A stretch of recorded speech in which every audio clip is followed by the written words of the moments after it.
Neste módulo, nós teremos um momento da sala de entrevistas, com as perguntas que vocês deixaram para os nossos palestrantes. Quem vai mediar esta sala de entrevistas é alguém que vocês já conhecem bem, o nosso apresentador, jornalista, Haldinei Santos, e ele vai ser mediador deste módulo.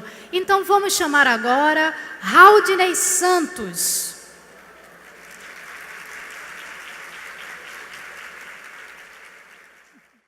Vamos convidar agora os palestrantes, Dr. Alberto Almeida.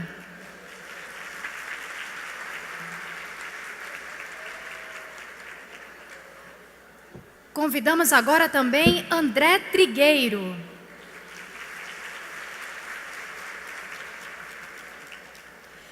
E para finalizar os debates, Adeilson Salles, que acabou de palestrar para a gente. Haldinei Santos é jornalista, é radialista, espírita atuante, palestrante e apresentador do CIMESP também, né? Participa conosco desde a primeira edição. Então agora, com muito prazer, passo a palavra novamente ao jornalista Haldinei Santos. Senhores, boa tarde. Senhoras e senhores no nosso auditório, que bom estarmos juntos mais uma vez na nossa sala de entrevistas. Eu comentei com os colegas ali que pela quantidade de perguntas, a gente tem mais perguntas do que espíritos no CIMESP dessa vez. Então vamos lá, começar logo. Todo mundo já sabe, conhece Alberto Almeida, André Trigueiro, Adeilson Salles. Vamos logo para moer aqui. Vai ser sorteando, viu, gente? Não dá para ler todas. Eu vou puxando algumas e a gente vai fazendo, certo? Mas vou tentar tratar aqui de alguns pontos que são, às vezes, mais polêmicos até, para aproveitar. Tem coisas que são polêmicas na doutrina espírita e a gente se depara com essas questões no dia a dia e fica, puxa vida, qual é o posicionamento do espiritismo sobre isso? Como é que eu devo também pensar e racionalizar?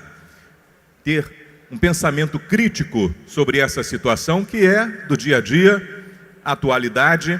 Por exemplo, olha, a pessoa pergunta assim: cientificamente falando, em existências futuras, quais consequências aguardam a esse respeito quem não usou o sexo da maneira correta? Entendeu o que é a maneira correta de sexo? Eu pedi logo para passar para Alberto Almeida, contextualizar o que seria um desvirtuamento da sexualidade. Usar o sexo da maneira correta é um pouco... Mas vamos deixar que aí o doutor se vira com a resposta agora, né? Alberto. Dizer a forma como o sexo é correto é tão discutível que hoje o grupo de especialistas internacionais que analisa o CID-10, que é o Código Internacional de Doença 10, para avançar para o 11, não conseguem chegar a algumas conclusões. Em se retirar algumas coisas que estão tomadas como patologia e em consagrar outras que apresentam-se como disfuncionais. E, paralelamente a isso, o grupo de pressão social pleiteia que os especialistas façam inclusões tipo: o movimento sadomasoquista reivindica se colocarem como uma escolha e não como patologia. E hoje o CID-10 inclui o sadomasoquismo como patologia psiquiátrica. Então é muito difícil poder se fazer uma avaliação de sexualidade, posto que os semblantes são tão variados, são tão múltiplos e diversificados que nós poderíamos dizer que as consequências para si e para o outro é que determinam se é funcional ou não é funcional. Então eu pegaria 4 frases para dizer se é funcional ou não é funcional e eu vou me escorar nos espíritos naturalmente. em falando da visão espírita. Não proibição, eu vou dizer a fala de Emmanuel direto. Em torno do sexo, é justo que se sintetize todas as digressões em não proibição, mas educação. Não abstinência imposta, mas emprego digno com devido respeito aos outros e a si mesmo. Não impulso livre, mas responsabilidade. Não indisciplina, mas controle. 4 frases. Diz ele: fora disso é teorizar simplesmente para aprender ou reaprender com a experiência. Se isso será enganar-nos, lutar sem proveito, sofrer e recomeçar a obra de sublimação pessoal tantas vezes quantas se fizerem precisas pelo mecanismo da reencarnação, porque o sexo, ante a luz do amor e da vida, é um assunto pertinente à consciência de cada um. Fecha aspa e acabou. Bom, primeiramente, parabéns, ok, mas a pessoa pergunta aqui, André, qual a diferença entre depressão e distimia? Até que ponto podemos dizer que trata-se de uma obsessão? Se o indivíduo tem consciência que este comportamento só afasta as pessoas, e aí essa pessoa coloca um outro ponto aqui. Porque quase sempre a ideia de suicídio ronda a mente dos que vivenciam este momento. O Alberto tem a competência técnica e profissional para responder com gabarito a essa questão. Eu vou apenas dizer que existem diferentes níveis de depressão, diferentes níveis de obsessão, e a gente precisa, é aquilo que me parece pertinente dizer, ter o cuidado de evitar generalizações. Qualquer generalização compromete, eu diria, a leitura correta de situações envolvendo depressão com eventual perseguição de um espírito por suas razões, tentando agravar essa perturbação de quem está numa situação vulnerável. Então, me parece que a verdade da resposta está contida num diagnóstico correto, pontual e preciso, e não sei se diagnóstico sempre se dá com 100% de clareza. Acho que os especialistas também trabalham com algumas margens de erro. É a relação tentativa e erro, você vai construindo na linha do tempo uma terapia que vai se revelando acertado ou não em função da percepção que se tem no momento do que seria indicado a partir do estoque de informações que você possui. A questão do suicídio, a pessoa que... Perdão, qual era a outra questão do suicídio? Da pessoa que pensa...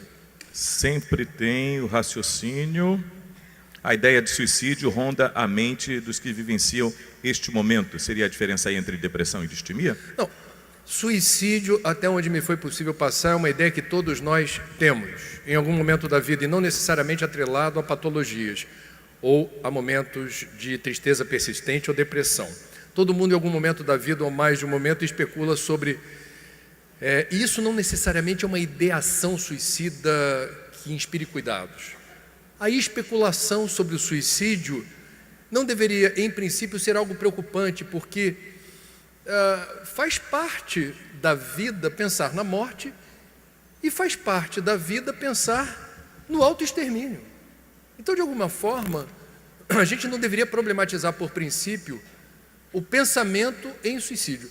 Eu acho que o momento em que isso deveria aparecer no nosso radar como uma questão que implica em riscos é quando a ideação suicida ela se adensa e começa a justificar um projeto em curso. Quer dizer, você começa a se flagrar pensando mais recorrentemente nesse assunto, por uma razão qualquer, e isso, de repente, você plasmando na sua psicosfera a ideia do suicídio, vira ideação, pode virar, portanto, uma ideia recorrente e fixa, que numa questão de tempo, se não houver a interrupção do processo poderá resultar numa tentativa ou no óbito. Alberto, gostaria de comentar essa parte? Eu diria que a distimia é um quadro de depressão surda. Numa linguagem bem popular, é o pó de queixoso. Ele está sempre reclamando da vida. Ele não faz aquela depressão grave, mas também ele é uma pessoa que se queixa de tudo e todos os dias. Mesmo quando você diz que vem uma luz no fim do túnel, ele diz que é a locomotiva que vem no sentido contrário. Ele está... é o mala. Numa linguagem popular, é o mala. Então, é um quadro hoje tratável na medicina, é uma modalidade de depressão que se coloca ao lado dos quadros depressivos, como o André estava trazendo, que tem os graus leve, moderada e grave. Então, eu acrescentaria isso. E, pegando uma carona no que o André falou, eu queria, assim, também poder fazer assim para ajudar o povo que trabalha no atendimento fraterno através do diálogo. Uma coisa é eu desejar a morte, outra coisa é eu pensar no suicídio, outra coisa é eu desejar o suicídio, que o André destacou, outra coisa é eu planejar o suicídio e outra coisa é eu fazer a tentativa. Então você veja que é uma gradação. Às vezes a pessoa deseja morrer, aí diz assim, mas você quer se matar? Deus me livre. Mas tem aquele que pensa, mas ele não tem desejo. E tem o outro que pensa, tem desejo. E o outro, para além do desejo, ele entra numa faixa crítica. Ele começa a planejar. Esse já está no estado de alerta que precisa de atendimento. E o que fez a tentativa, é óbvio, já fez a tentativa, poderá fazê-la novamente. Gente, eu vou passar para a pergunta do Adeilson.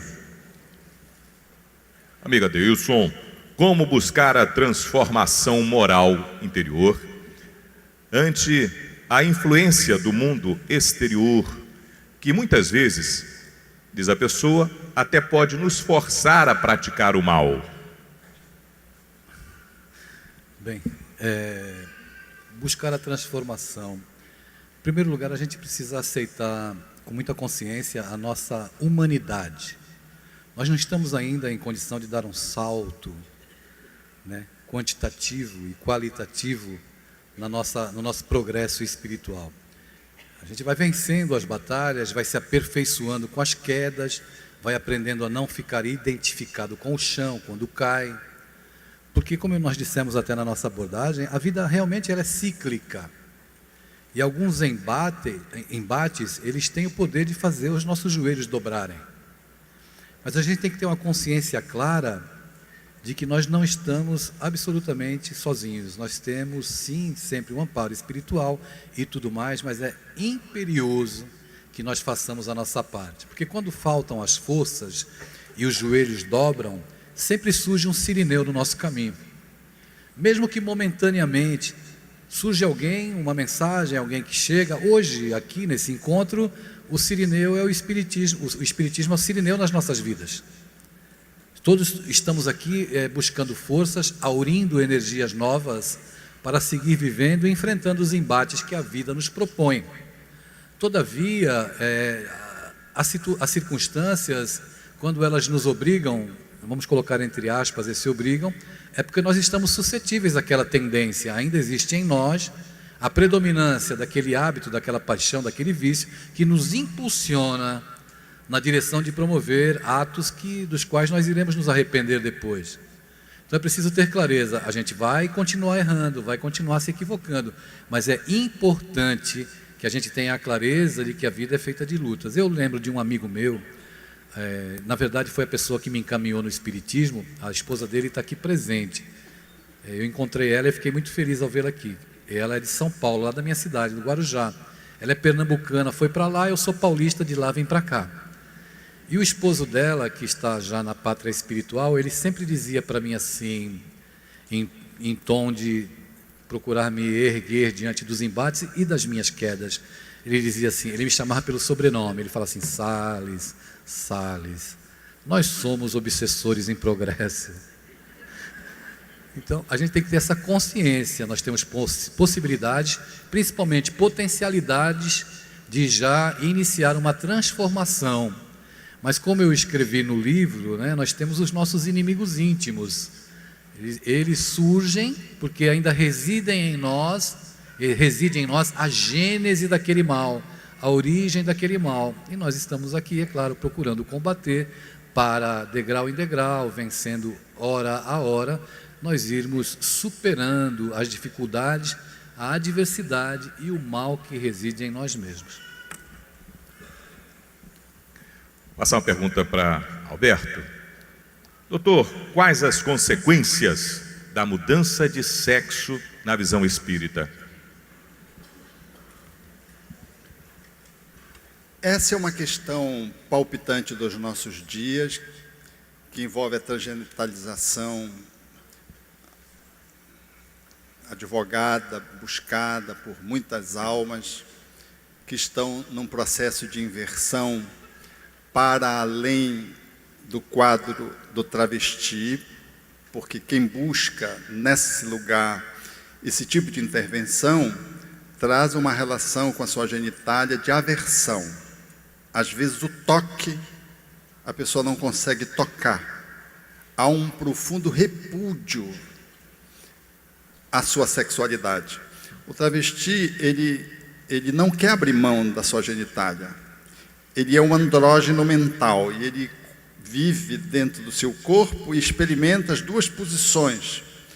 Mas o transexual, ele faz uma relação consigo mesmo tão conflituada que ele nega a sua genitália e busca uma alteração via cirurgia, dependendo do país onde ele está, da legalidade ou não, às vezes factível de trazer uma proximidade com a sexualidade que ele busca alcançar, mais normal, sobretudo no caso dos trans, que fazem a reversão do homem para a mulher. É mais fácil fazer uma neovagina do que fazer um neopênis.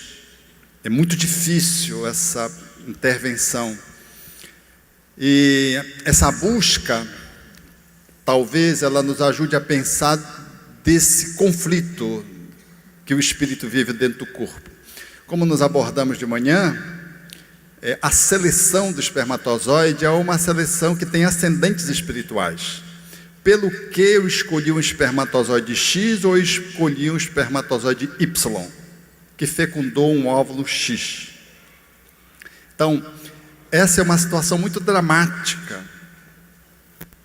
Eu estava outro dia atendendo um transgênero, um transexual, e eu errei o nome, e eu disse: você me desculpa, mas às vezes eu tenho dificuldade de tratar você. Como é que você quer que lhe trate? A pessoa me disse assim: não tem problema não, porque eu também me confundo. Era uma mulher que pleiteia a sexualidade masculina, e naquele momento eu chamei de ela, e não de ele, que é a fase de identificação de gênero que ele busca. Ele ou ela também tinha dificuldade de se autocaracterizar. Eu penso que aí a reencarnação nos ajuda a pensar e nos ajuda a identificar.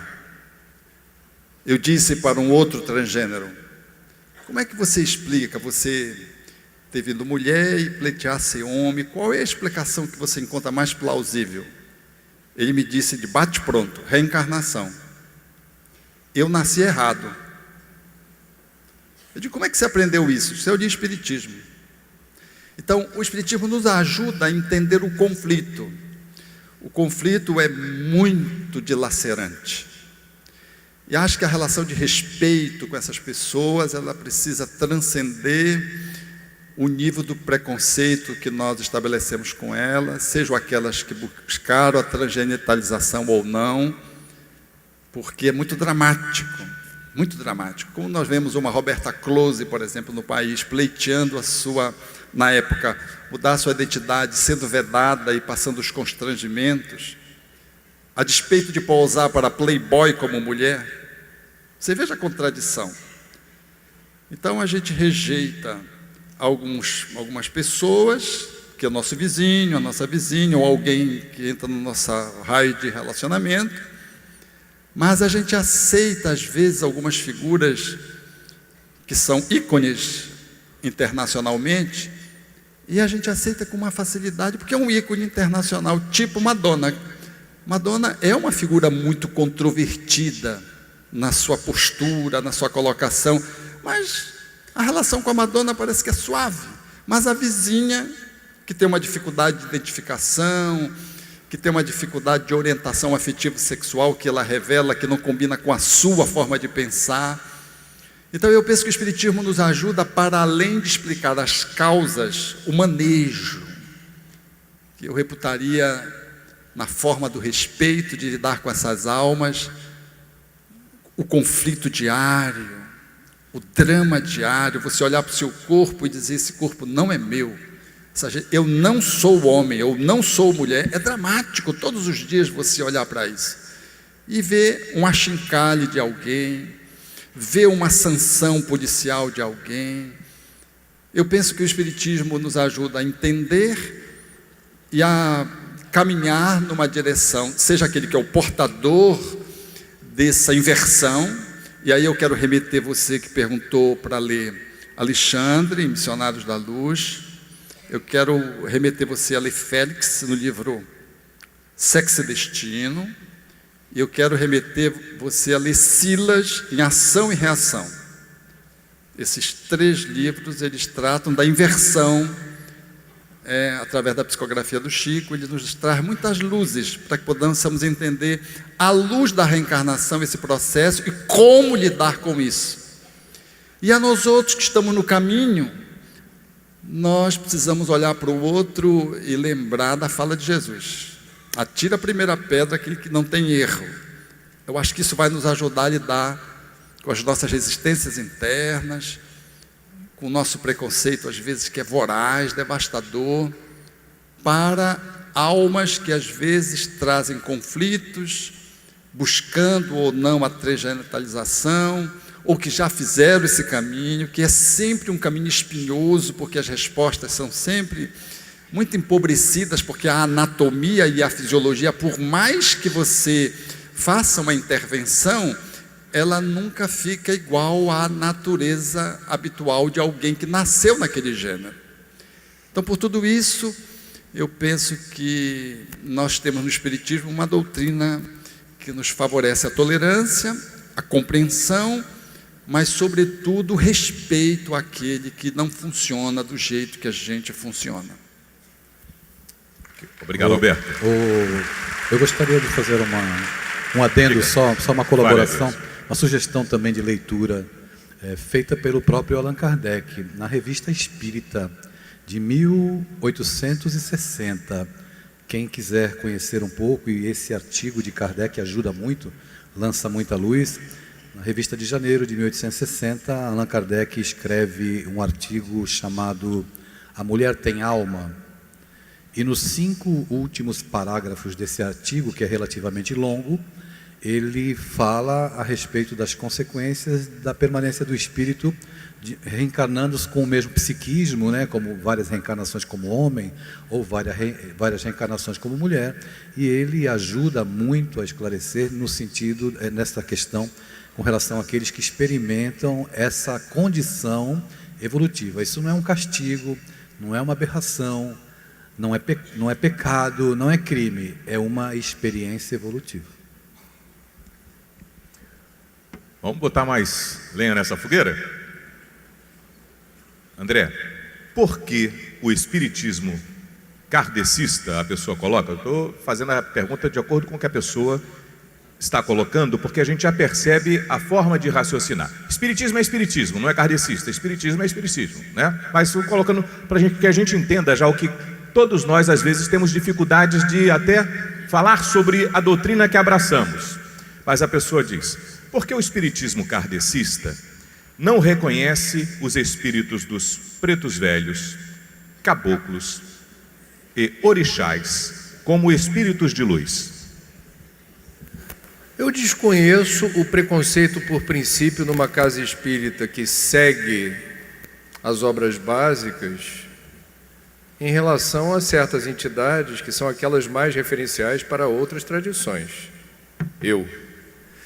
Esse preconceito justificou o aparecimento da Umbanda no Brasil, que surgiu em São Gonçalo, na região metropolitana do Rio, a partir do desaforo que um médium ouviu numa reunião mediúnica por dar passagem a uma entidade das 7 encruzilhadas, que o dirigente dos trabalhos repreendeu o médium por dar passagem a um espírito que não deveria se comunicar com erros de português e palavras muito, eu diria, desajustadas para o nível que se pretendia para a reunião. Em Loucura e Obsessão, se não me engano, foi nessa obra, psicografada por Divaldo, que Manuel Filomeno de Miranda relata a visita guiada, coordenada por Bezerra de Menezes, num terreiro de Umbanda, em que se observa a beleza de um trabalho cujo objetivo mais importante era a promoção do bem, um trabalho de cura, e os espíritas se surpreenderam, questionando Bezerra, dizendo: mas por que você trouxe a gente aqui? Porque aqui a gente está vendo na prática aquilo que na doutrina espírita entendemos como sendo o norte magnético da nossa bússola, a promoção do espírito a partir do exercício sincero e despretensioso da caridade. Então, mais uma vez, e me permitam dizer isso com a devida coloração que o tema requer, nós estamos nessa onda de intolerância que não é assunto apenas no Brasil, mas no mundo, revivando preconceitos que estavam, eu diria, atenuados e adormecidos contra as tradições afro-brasileiras. No Rio de Janeiro, existem bairros inteiros aonde não há mais terreiros nem de Umbanda e de Candomblé, e os seguidores dessas tradições são perseguidos a céu aberto pelos criminosos que seguem determinadas orientações de chefes do tráfico presos no complexo penitenciário de Bangu, convertidos no presídio a certas tradições neopentecostais, que entendem essas tradições como indignas, vinculadas ao que eles chamam de diabo e que precisam ser erradicadas. E a partir da prisão ordenam a seus asseclas que promovam violência contra essas tradições. Isso está acontecendo hoje no Rio de Janeiro. A pergunta fala de espiritismo kardecista, e quando isso vai parar na mídia, as entidades formais que representam o movimento espírita no Brasil, FEB ou Federação Estadual daquele perímetro, exige do jornal uma retratação dizendo: esse templo espírita, na verdade, não pode usar a palavra espírita, porque espírita alude a espiritismo original de espiritismo do francês, criado por Allan Kardec. E a gente não emite uma nota de repúdio à perseguição sistemática dos nossos irmãos candomblecistas e umbandistas.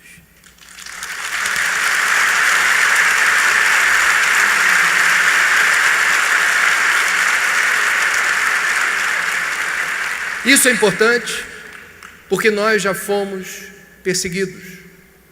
Nós já fomos, por lei, proibidos de nos reunir e professar a nossa fé. Entretanto, o espiritismo kardecista, só para deixar claro, não existe espiritismo kardecista, não existe kardecismo, não existe espiritismo de mesa branca. Então, nós já passamos pelo sufoco de não podermos abertamente professar a nossa fé, num passado não muito distante. E é curioso, a gente já sentiu na pele o que é ser perseguido, o que é ser patrulhado. Até hoje, o Centro Espírita tem lista de frequência. Anota aí, você vai participar da reunião pública, anota aí. Sabe de onde vem isso? De uma exigência do governo Vargas, porque a gente tinha que botar um nomezinho nas reuniões que eram espíritas. Qualquer coisa a gente tem ali quem estava participando e por quê. Era uma forma de vigiar e de patrulhar. Nós sabemos o que é ser perseguidos. Hoje, nossos irmãos estão sendo perseguidos e cadê as notas institucionais dizendo: nós, espíritas do Brasil, repudiamos essa perseguição e afirmamos que esse país é laico e, pela Constituição, todos temos direito de professar qualquer fé ou não professar fé alguma. Estamos no ano eleitoral e certos candidatos à presidência não têm compromisso com o laicismo.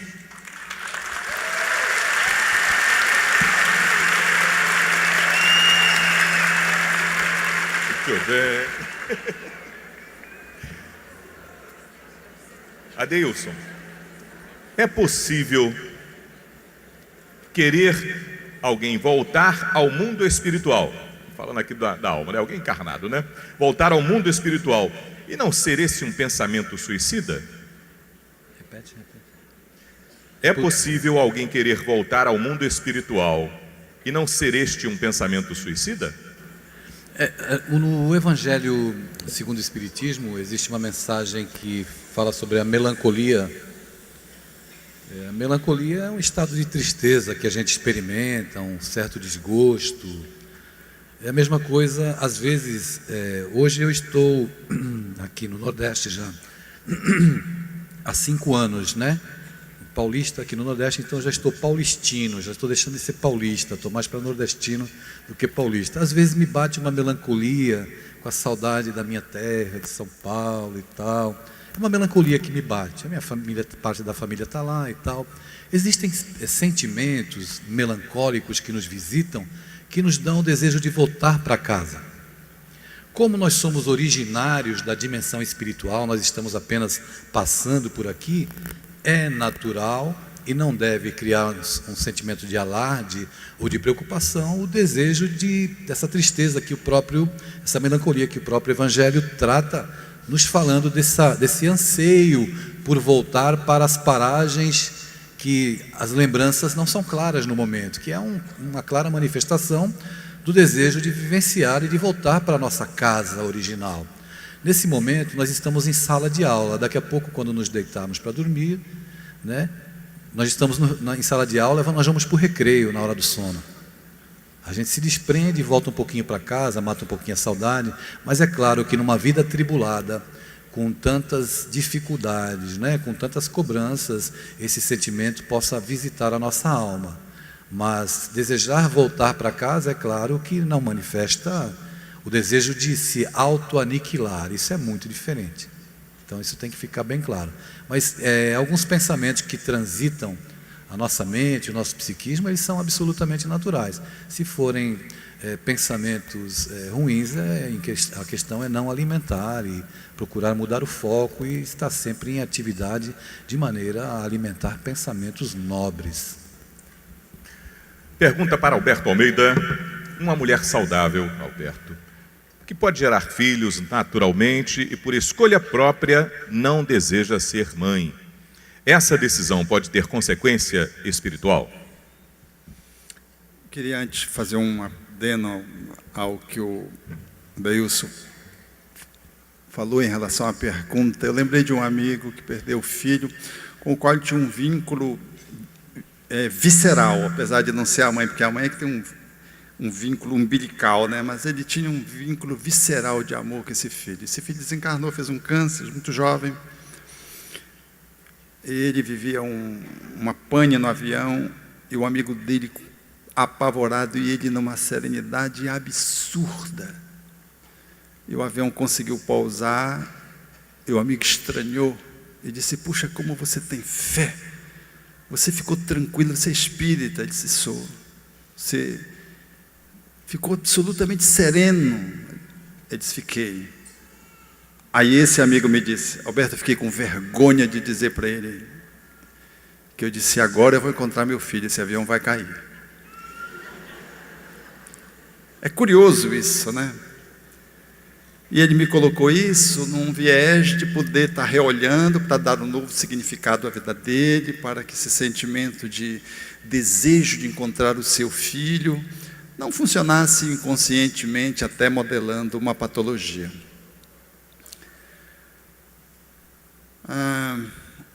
A mulher pode escolher não ter filho? Pode, isso é a escolha de cada um. o que a move a fazer isso, isso é que vai fazer a diferença de um homem e de uma mulher no fenômeno da procriação.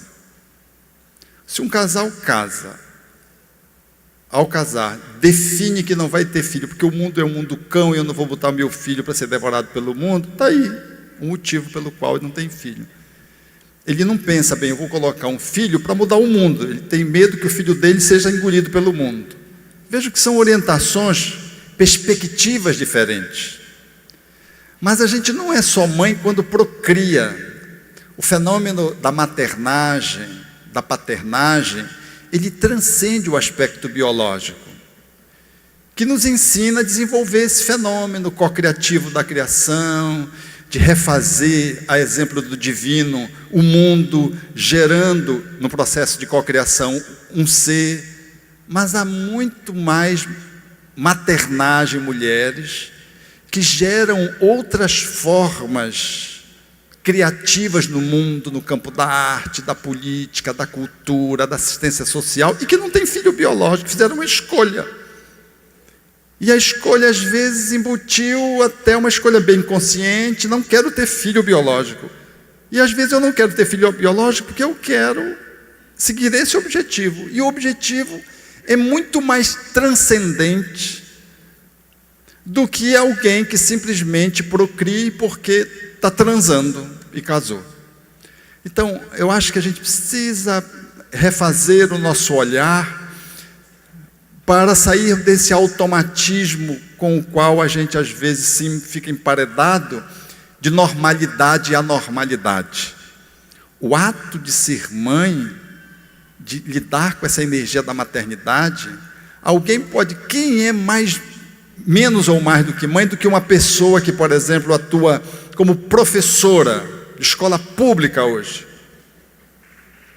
Uma professora, hoje ser professora, no sentido lato da palavra na escola pública, precisa ser muito paternal ou muito maternal para exercer essa função com proficiência nas condições de infraestrutura e de remuneração que os professores hoje são, de uma certa forma, penalizados. Então, esse ser que está lá aí naquele lugar, ele pode não ter tido um filho, está muito mais normal do que um outro que saiu transando e tendo filho, procriando, e que pode achar que ele está exercendo a função dele, porque ele é um garanhão. Então, guardemos os devidos das proporções e coloquemos a maternidade para além do plano uterino sem excluí-lo. André, em que circunstâncias, André, o fluido vital pode ser estendido? Uma corrente de preces é capaz de interferir num fluido vital que já está por findar? Eu acho que a resposta varia ao infinito. Cada caso é um caso, e a gente tem na literatura espírita registros de planejamentos que são revistos à medida em que certas situações acontecem. Isso é bonito porque às vezes temos uma visão do destino como se fosse um jogo de cartas marcadas. E eu acho que no Espiritismo a gente vai aprendendo a ter uma leitura da realidade em que há uma combinação de fatores inexoráveis da existência. Portanto, o universo de fato tem um software que determina que certas ocorrências tenham lugar mesmo na nossa vida. Pode não acontecer hoje, mas vai acontecer amanhã. Pode não ser com uma precisão absoluta, mas precisa acontecer na linha do tempo. Alguns ou vários episódios da nossa existência precisam ter lugar. Faz parte do pacote, nessa encarnação. Agora, o destino, ele é embaralhado, é um jogo de cartas que você embaralha e joga a cada dia. Tem uma parte do imponderável, isso é muito gostoso de imaginar, porque é aí que o livre-arbítrio se manifesta. O livre-arbítrio não é absoluto. Nós estamos num espaço-tempo, com pai, mãe, DNA, existem fatores muito restritivos do palco da vida. O livre-arbítrio não é absoluto, ele se desenha dentro de um perímetro. Agora, nesse perímetro, você é o senhor do seu destino.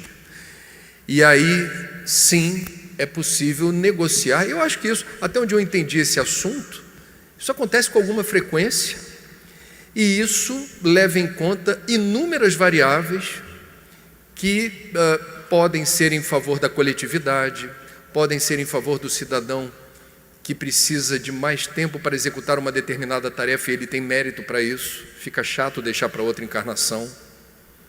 Eu acho que a gente não conhece quase nada das leis que regem a vida e o universo. O espiritismo é aperitivo.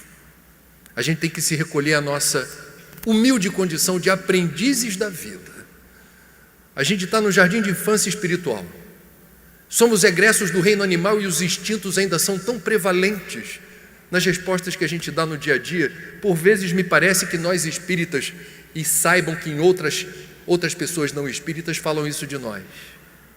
Nossa, o pessoal de barriga cheia quando fala da vida, do universo, Deus, ação e reação, reencarnação, pluralidade dos mundos habitados. O que é Deus? É você.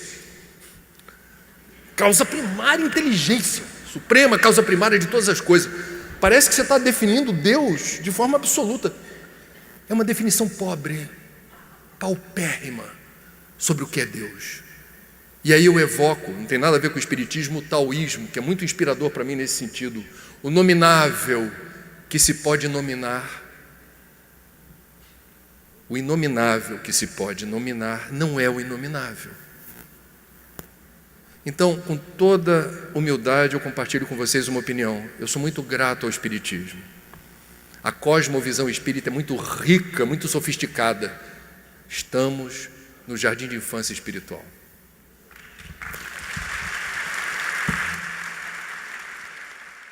Olha, nós estamos chegando ao finalzinho e eu vou pedir que cada um dos nossos colaboradores aqui hoje façam suas considerações finais.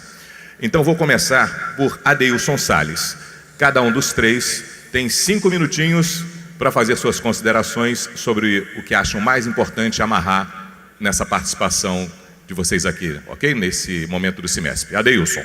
Bem, eu vejo a doutrina espírita como uma proposta educativa, né? Não é uma proposta de salvação, é acima de tudo uma proposta de autoeducação, assim como a própria proposta do Evangelho de Jesus.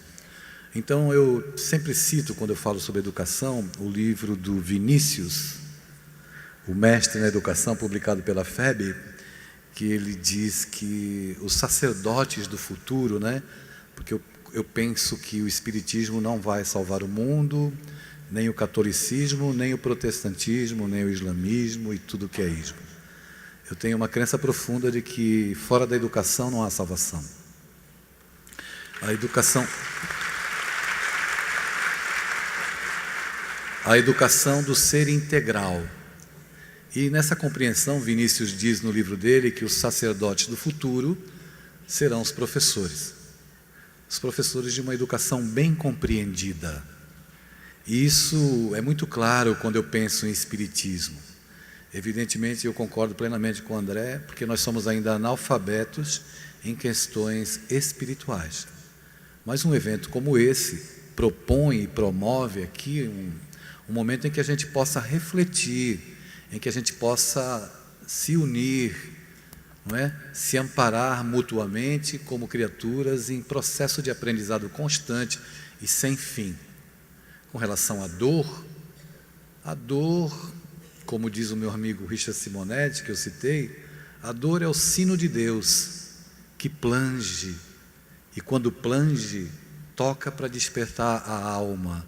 Ou a dor pode ser considerada também aquele pastor que no instante em que nós vamos nos desgarrando, ela vem para tanger novamente a nossa vida e o nosso caminhar. Maria Dolores diz no final de um dos seus sonetos que a dor no tempo varia, cada qual tem o seu dia. Portanto, que tenhamos a clareza de que estar aqui hoje é voltar para casa, né, quando encerrar o semestre amanhã, já que tem sido realmente forças espirituais que chegam até nós, que nós possamos ter essa consciência. Ainda estamos em processo que devemos entender a nossa humanidade. É maravilhoso nós estarmos aqui e podermos juntos compreender que aqui na frente não existem pop stars. Nós estamos na mesma condição de aprendiz, não é? Amanhã de manhã eu tenho que catar o cocô do meu cachorro, tenho que colocar ração, aquela vida comum e normal, como todo mundo, mas com a consciência. Só para finalizar, use, por favor, alguns segundos para contextualizar o que você está falando sobre espiritismo, política e espíritas. Tem alguma coisa a ver ou algo contra o espiritismo? De que forma pode ser observado? Participação política dos espíritas. Algum espírita se candidatar faz bem, faz mal? A atividade espírita e política. Rapidamente, eu vou pedir que os outros dois também, colegas, falem sobre rapidamente a nossa participação. Na minha concepção, política tem tudo a ver. Política é a arte de melhorar a vida, de promover o bem comum. Se os homens não fazem bom uso disso, aí o problema é de quem se serve da política e não usa a política para servir os outros. Nós estamos num momento delicado e eu sou totalmente a favor de qualquer espírita. Nós precisamos diferenciar o cidadão engajado, que é espírita, não é? E que pode, com o seu conhecimento, auxiliar na melhoria do mundo. Eu sou totalmente a favor e tenho já meus candidatos aí, que eu não posso falar, é claro, porque eu estou aqui num evento, né? Mas nós temos que ter essa clareza. Política não é algo nojento e abjeto. Quem faz mau uso da política é que torna a sua atuação como político algo abjeto e que nos causa repulsa. Mas a política, nós temos que ter a clareza que ela é instrumento de transformação. Por isso, como espíritas que nos dizemos esclarecidos, muitas vezes nós temos que ter essa consciência clara. Então, eu agradeço muito, muito obrigado a todos, o carinho, a alegria de estar aqui. Adeilson Salles, muito obrigado. André Trigueiro, faça suas considerações no ponto que você achar conveniente, mas não deixe de falar também desse aspecto, não, da participação dos colegas, da política. Bom, é incrível a coincidência quando você falou, vocês têm 5 minutos finais, o Adeilson começou a falar, eu falei, eu não vou falar de novo de suicídio, chega. Eu posso falar de ecocídio, posso falar de uma questão ambiental que também é importante, mas 5 minutos é pouco. Eu falei, eu vou falar do Brasil, ser espírita no Brasil. A gente está num ano ou num momento muito turbulento, a psicosfera do Brasil está carregada, está impregnada de miasmas e formas de pensamento muito poluídas. Ismael está tendo muito trabalho para fazer a gestão desses detritos mentais que desorganizam movimentos importantes que precisam ter lugar. Qual é a parte que nos cabe? Estamos na nossa pagelância espírita aqui. Qual é a parte que nos cabe? Em primeiro lugar, é injusto que o espírita brasileiro fale mal do Brasil. Por várias razões. A primeira delas, se o acaso não existe e tu reencarnaste no Brasil, não reclama. Segundo, reencarnaste no Brasil justamente nesse período, não reclama. Pernambuco é o estado mais politizado do Nordeste. E a gente precisa reconhecer, mais uma vez, o papel que nos cabe na era da intolerância. Não há debate, não há diálogo. A gente está vendo a política impregnada das assertivas absolutas. Nenhum candidato tem propriamente, ou não manifesta publicamente, as suas inúmeras incompetências, suas inúmeras dúvidas. Isso é péssimo para a democracia, isso fragiliza as instituições. O Espiritismo é claro quando diz: não há salvação fora das instituições. Não há hipótese da gente considerar a anarquia uma alternativa. Dependemos visceralmente da política. Bezerra de Menezes, incensado como santo, salve, salve. Político. E político que honrou o que se espera de um político, que é ser o servidor público número 1. Não fazer da política ganha-pão, fonte de renda extra, reclamar mordomias, etc. Queridos, não repliquem nas redes sociais fake news, mensagens sensacionalistas ou apelativas, porque nos zaps da vida o que eu recebo de espírita, detritos de quinta categoria.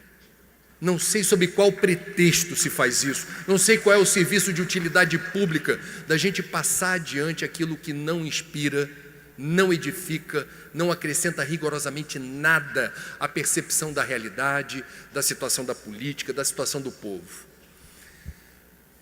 Somos brasileiros encarnados no século XXI, no país, campeão mundial de água doce, superficial de rio ou subterrânea dos aquíferos, a maior floresta tropical úmida do planeta, o maior estoque de seres vivos catalogados pela ciência, aproximadamente 20% de todas as espécies estão aqui. Nós temos o maior território já disponível para o plantio sem precisar desmatar 1 hectare de floresta sequer, a maior potência mega biodiversa do planeta. E, concomitantemente, a maior nação espírita do planeta. Se o acaso não existe, nós espíritas precisamos construir um modelo de desenvolvimento. Isso passa pela política que transforma esse capital natural no grande trunfo do terceiro milênio. Esse país é o mais rico do mundo e precisa se saber desse jeito. E isso não virá por decreto ou medida provisória. Ou os brasileiros reconhecem o mérito, o valor, a graça, o privilégio de estar aqui, ou a gente fica nessa modorra, esse esporte popular de ficar falando mal do nosso berço esplêndido. Obrigado. Muito bem.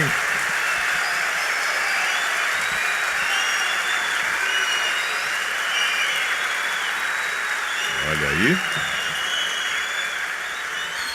O doutor Alberto Almeida também vai fazer suas considerações finais. Por favor, Alberto. Por incrível que pareça, quando o Raudinei levantou essa questão, eu também pensei no aspecto político.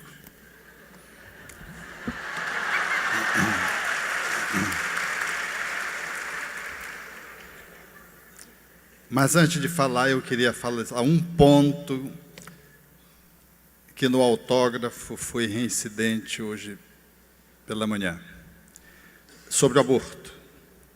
O Espiritismo não apregoa terrorismo para quem tem comprometimento com o aborto. Essa ideia de quem abortou vai ser abortado, quem abortou vai enlouquecer, quem abortou vai ter doença de câncer, quem abortou vai... Isso é estratégia de atavismo de uma pessoa espírita que faz uma leitura medíocre do Espiritismo. Aborto. Se você se comprometeu com aborto, siga. Dê-se conta e siga. Porque é muito comum a pessoa chegar no Espiritismo, ela quer se culpar até pelo aborto que ela fez quando ela não era espírita. Agora que ela se conscientizou, ela quer fazer uma culpa retroativa. Siga. Kardec foi claro, arrepender-se, repara. Então a gente vai para frente, gerando vida, seja um pró-vida, acabou. Não fique remoendo ali, não, e agora o obsessor vai me pegar, o abortado já é tão superior que tem te inspirado e tu não tem seguido a inspiração dele para seguir. Então eu quero expurgar essa ideia pequena, terrorística, que se instala quando se fala das consequências do aborto e nos imobiliza de seguir.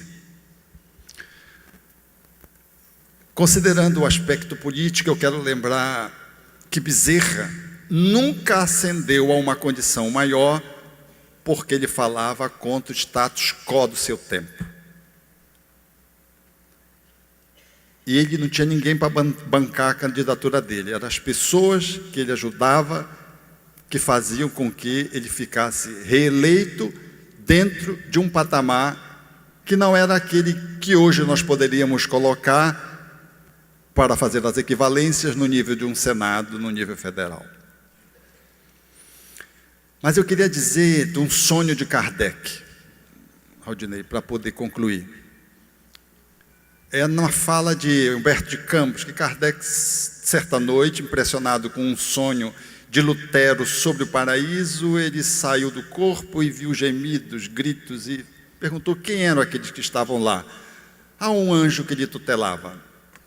E alguém, em silêncio, recebia de Kardec a indagação: são os crucificadores? E a entidade vai esclarecendo que não. São os imperadores? Não. São os genocidas, Gengis Khan, Alarico? Não.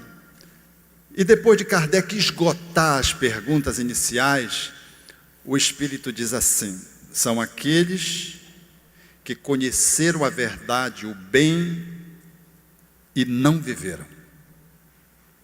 Kardec acorda, diz Humberto de Campos, e formula a questão em O Livro dos Espíritos, que está posta nesses termos: para agradar a Deus, basta ao homem não fazer o mal? E os Espíritos respondem: não. É necessário fazer o bem no limite das forças, porque o homem é responsável por todo o mal que advém do bem que ele não pratica. Eu quero evocar isso porque nós espíritas somos muito legais, mas no nosso cantinho. Está tudo bem, estou conscientizado, estou bem aqui.